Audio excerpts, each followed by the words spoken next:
Right cyber మోసం కేసులో బాధితుడికి favour చేసేందుకు లంచం డిమాండ్ చేస్తూ ఏసీబీకి చిక్కిన cyber security bureau inspector Battula Mahender arrest అయ్యారు. కోర్టులో హాజరుపరచగా 14 రోజులు రిమాండ్ విధించింది. ఓ బాధితుడి నుంచి సీఐ మహేందర్ ఏకంగా 9 లక్షలు లంచం డిమాండ్ చేశాడు. ఇందులో భాగంగా ఇప్పటికే బాధితుడి నుంచి 5 లక్షల రూపాయలు వసూలు చేయగా మిగిలిన డబ్బులు ఇవ్వాలంటూ ఒత్తిడి తీసుకొచ్చాడు. దీంతో సీఐ వేధింపులు భరించలేక బాధితుడు ఏసీబీ అధికారులను ఆశ్రయించడంతో మహేందర్ అవినీతి భాగోతం వెలుగులోకి వచ్చింది. బాధితుడి ఫిర్యాదుతో రంగంలోకి దిగిన ఏసీబీ అధికారులు మిగిలిన 4 లక్షల రూపాయలు లంచం తీసుకుంటూ ఉండగా మహేందర్ను రెడ్ హ్యాండెడ్ గా పట్టుకున్నారు. అనంతరం మహేందర్ నివాసంతో పాటు ఆఫీసులోనూ సోదాలు నిర్వహించారు. ఈ సోదాల్లో 13 లక్షల నగదు, భారీగా బంగారు ఆభరణాలు, పలు ఆస్తులకు సంబంధించిన భూపత్రాలను స్వాధీనం చేసుకున్నారు.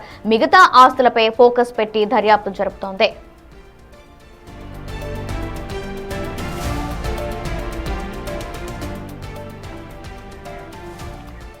ఇటీవల డిమాండ్ చేస్తూ ఏసీబీకి చిక్కిన cyber security bureau inspector Battula Mahender arrest అయ్యారు. దీనికి సంబంధించి మరింత సమాచారం మా ప్రతినిధి సుజాత అందిస్తారు.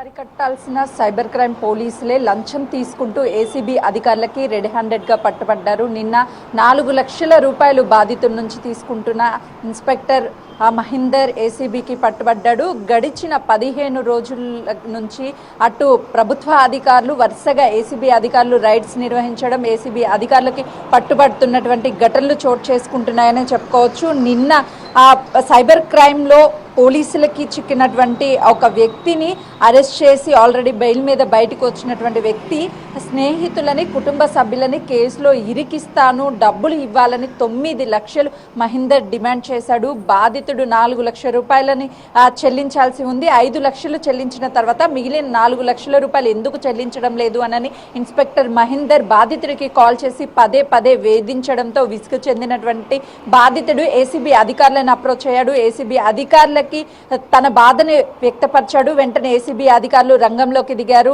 ఆఫీస్లోనే 4 లక్షలు బాధితుడి దగ్గర నుంచి ఇన్స్పెక్టర్ మహేందర్ తీసుకుంటున్నటువంటి సమయంలో ఏసీబీ అధికారులు రెడ్ హ్యాండెడ్ గా పట్టుబడ్డాడు. ఆ తర్వాత కెమికల్ పరీక్షలు నిర్వహించగా పాజిటివ్ వచ్చింది మహేందర్కి.